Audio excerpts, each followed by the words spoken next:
What is stress and how to deal with it? Welcome to Kathakeli good vibes only.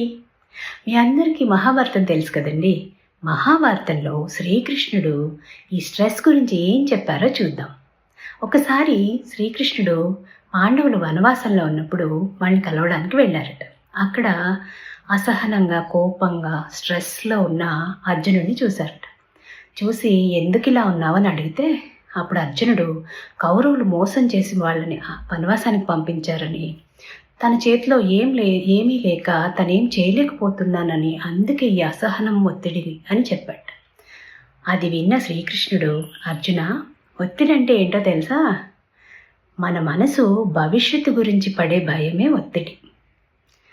మన చేతిలో లేని దాని గురించి మనసు పెడితే మనశ్శాంతి ఉండదు.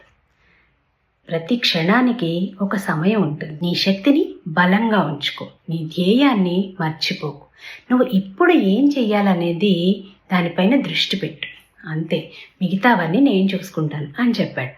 సో మనము ఫ్యూచర్ గురించిన భయం వదిలేసి, మన చేతిలో లేని ప్రాబ్లమ్స్ గురించి వదిలేసి, మన ప్రజెంట్ టైం అండ్ గోల్ మీద ఫోకస్ చేస్తే స్ట్రెస్ని ఈజీగా హ్యాండిల్ చేయొచ్చు అనుకుంటా.